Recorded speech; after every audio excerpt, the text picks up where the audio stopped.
Të nderuar shikues, përshëndetje. Do jemi së bashku në edicionin informativ të në ekranin e Kanalit 7, kundër të tjera do të ndiqni. Edi Rama i bën thirrje qytetarëve të votojnë Partinë Socialiste, mandatin e 4 e konsideron vendimtar për ta ndërsuar Shqipërinë në BE. Komisioni Qendror i Zgjedhjeve miraton modelin e fletës së votimit për 11 maj. Në Tiranë do të jenë 539 emra kandidatësh në një format të vetëm. I penduar i drejtësisë Nurettin Dumani thotë se i premtuan 2 milion euro për një vrasje, dëshmon edhe për atentatet e tjera mafioze në Elbasan. Kombëtarja shqiptare përgatitet për sfidën e parë kualifikuese për Kupën e Botës. Lojtarët premtojnë të japin maksimumin në fushë përballë Anglisë.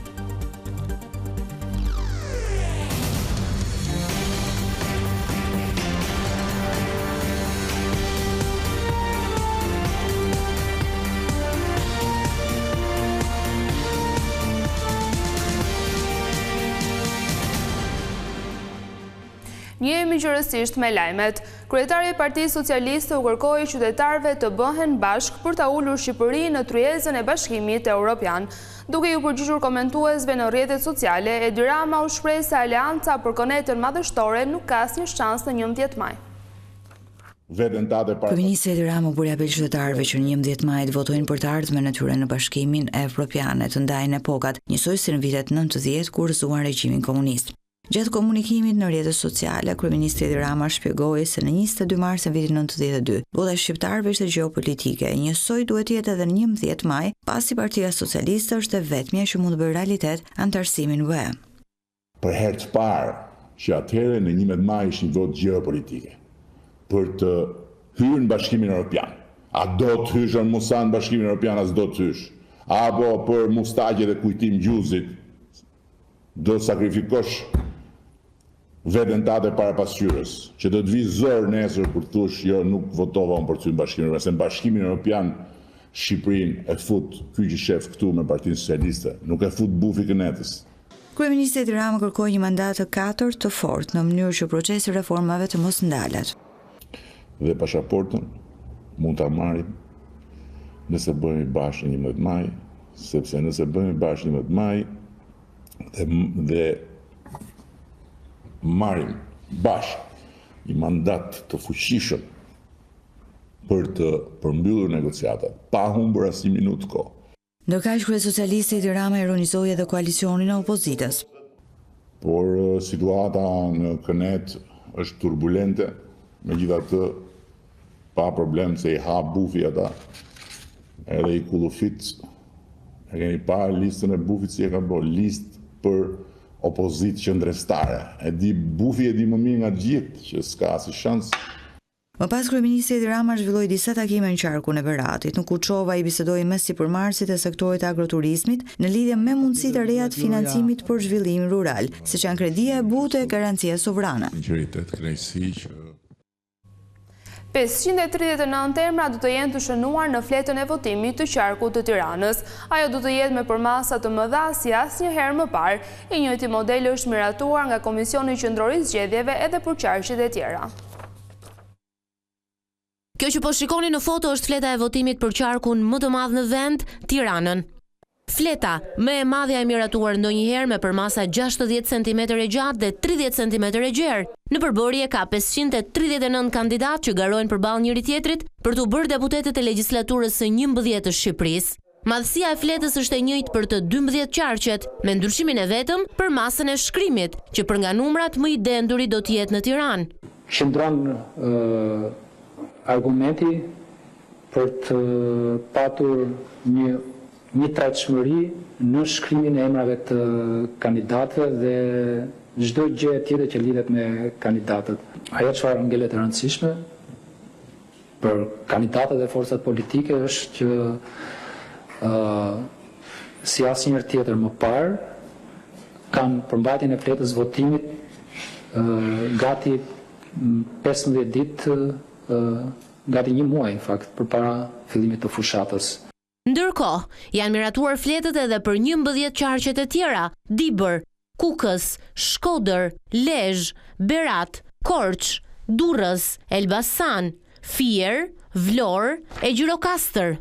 I pari në flet sipas shortit të hedhur dje është Aleanca për Shqipërinë Madhështore, ndërsa Partia Socialiste mban numrin 5.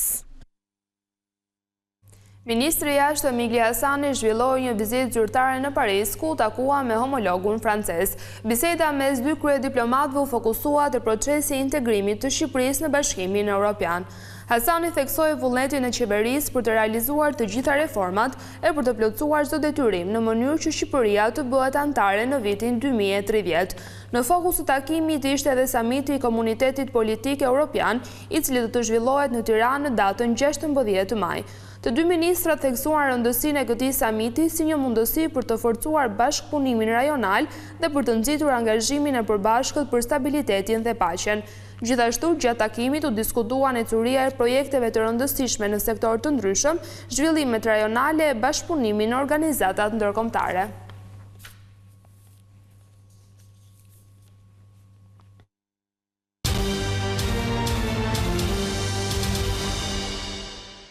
I penduari i drejtësisë Nuredin Dumani thaktë të martë në gjykatë se për vrasjen e një personi në Elbasan ishin premtuar 2 milion euro. Ai tregoi edhe një tjetër atentat për të cilin ishin ofruar 200.000 euro.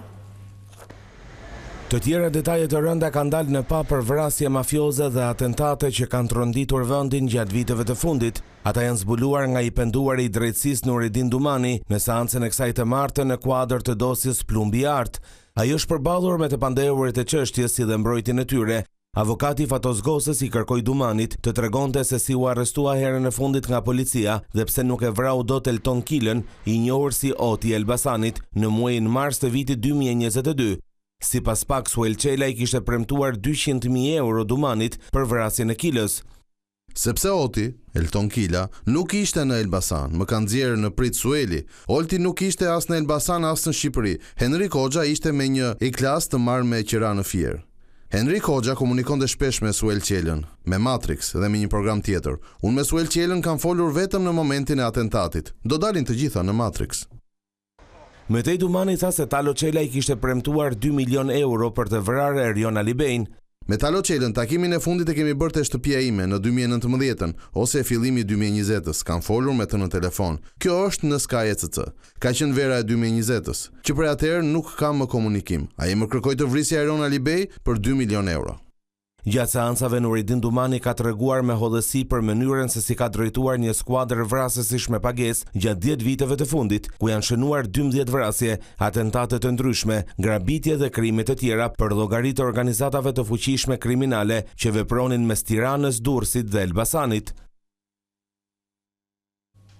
Ish-kreu i bandës së Durrësit Lulzim Berisha pritet që të ekstradohet këtë të martë nga Spanja drejt Shqipërisë për të përballur me akuzat e rënda të ngritura ndaj tij nga prokuroria e posaçme. Sipas burimeve, Interpol Tirana ka përfunduar procedurat ligjore që janë kërkuar nga autoritetet spanjolle për ekstradimin e Lul Berishës në vendin tonë. Ky i fundit akuzohet për disa krime të rënda, mes tyre ekzekutimin e rivalit të tij Klodian Saliut 2 dekada më parë në autostradën Tiranë-Durrës. Berisha u arrestua me 14 dhjetor të vitit 2023 në Madrid, pasi u pikas nga oficerët edhe pse në pamje kishte ndryshuar dhe i kamufluar me kapele tatuazhe në trup. Në Spanjë ai fshihej me dokumente bullgare. Ai kundërshtoi ekstradimin duke thënë se i rrezikohej jeta në Shqipëri, por gjykata spanjolle vendosi për dërgimin e tij në vendin tonë.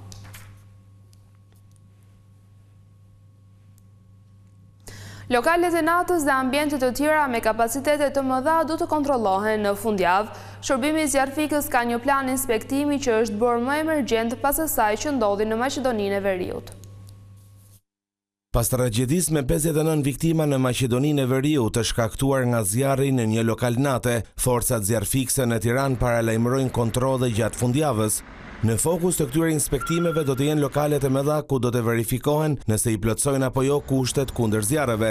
Lokalet me kapacitet të madh, mbas ngjarjes që ndodhi, edhe pse kohët e fundit ne kemi bërë inspektime në shumë prej tyre, por mbas ngjarjes që ndodhi në Maqedoninë e Veriut, edhe ne si shërbim zjarfikës këtë fundjavë, sepse këto ditë ato nuk janë aktivitet, kemi marrë kontakt me drejtuesit e këtyre bizneseve dhe patjetër që ditën e njëjtë të premte të shtunë do t'i kalojmë gjitha dhe të verifikojmë edhe njërë masat e zjarrit. Goxha i shton se këto biznese duhet të plotësojnë disa kritere të rëndësishme në kuadër të masave për mbrojtjen kundër zjarreve. Në këto objekte kryesore është daljet emergjence të këtyre objekteve dhe materialet që përdoren në këto objekte nuk do të jenë materiale të djegshme. Pra, nuk do të jenë materiale që shkaktojnë zjarr, nuk do të jenë materiale që shpërndajnë zjarrin. Pra, duhet tregohet kujdes që në fillim. Gjithashtu edhe pajisjet elektrike duhet të jenë shumë të mbrojtura, kasetat elektrike duhet të jenë mbrojtura. Pranë këtyre kaseta duhet kemi fikse zjarri, gjë e cila në këto lokale në qytetin e Tiranës është në çdo ambient. Problem për lokalet e mëdha mbetet përdorimi fishek zjarreve, pikërisht përdorimi lëndëve piroteknike në Maqedoninë e Veriut, la pas 59 viktima dhe mbi 150 të plagosur. Një aksident me pasojë vdekje në një të riu ndodhi paraditën e kësaj të martë në aksin rrugor Shkodër-Velipoj. Një motor u përplas nga një automjet në zonën e Bërdicës. Përpasoi Xhavahir Maksuti, 25 vjeç, humbi jetën në vendin e ngjarjes. I riu që drejtonte motorin u përplas nga makina e cila po dilte nga një komisteri.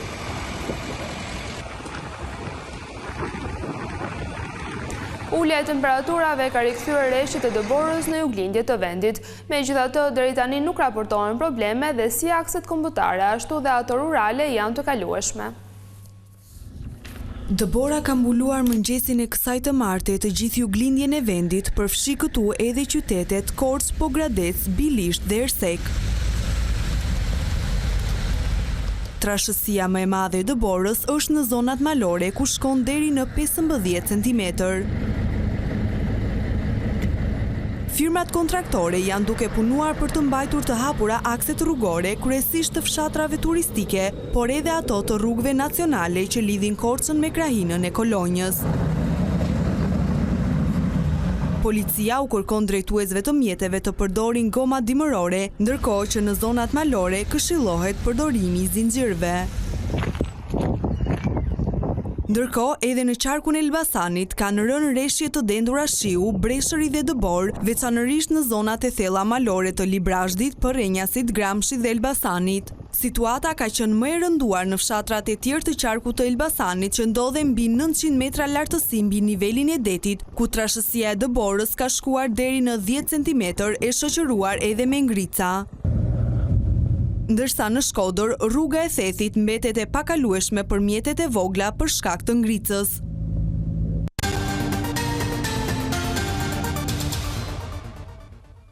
Udhëheqësit politik në Prishtinë e Tiranë kritikuan vendimin e gjykatës së Hagës për të mos lejuar Hashim Thaçin në varrimin e të atit. Sipas tyre, ky qëndrim është i padrejtë dhe i papranueshëm. Me një ceremoni ku morën pjesë qindra persona është përcjell sot në Kosovë në banesën e fundit Haxhi Thaçi, baba i ish presidentit të Kosovës Hashim Thaçi. Në homazh morën pjesë zyrtarë të lartë nga Kosova dhe Shqipëria, ndërsa reagime të shumta kanë nxitur mungesa e ish presidentit Thaçi, i cili nuk u lejua nga gjykata speciale në Hag. Është një humbje e cila bëhet më e rëndë, sidomos për shkak të mungesës së presidentit Thaçi, që nuk u lejua që të marrë pjesë në varrimin e babait të tij. Së paku në fund të jetës së Baçës Haxhia i pati mundësinë që ta shohë edhe një herë, por besoj që është krejtësisht e padrejtë dhe e papranueshme dhe pa arsyeshme mungesa e presidentit Thaçi sot në varrimin e babait të tij. Kryetaria e Kuvendit të Shqipërisë Elisa Spiropali tha se vendimi i Hagës për të mos lejuar Thaçin në varrimin e të atit është një padrejtësi morale që ju shtohet padrejtësive politike dhe kombëtare. Nuk i bën nder askujt, përveç armiqve të lirisë, fakti që Hashim Thaçi dhe udhëheqësit kryesor të ushtrisë çlirimtare të Kosovës janë sot në 7 penxheret në Hag. Si viktima të një drejtësie që po bëhet për herë e më tepër një iluzion dhe për ditë e më tepër po shkallmon vlerat, parimet dhe standardet ndërkombëtare të drejtësisë dhe injoron e marginalizon institucionet sovrane të shtetit lirë e sovran të Kosovës. Lajmi u bë i ditur nga organizata e veteranëve të luftës së ushtrisë çlirimtare të Kosovës, ndërsa gjykata e Hagës nuk ka bërë asnjë reagim. Edhe në rastet të tjera, ish krerëve të UÇK-s nuk i është lejuar pjesëmarrja në për ceremoni martore, por ditë më vonë vetëm për homazhe në Vareza. Të nderuar shikues, kemi mbërritur në fund të kësaj hapësire informative. Bashkë ndajemi këtu, natën e mirë.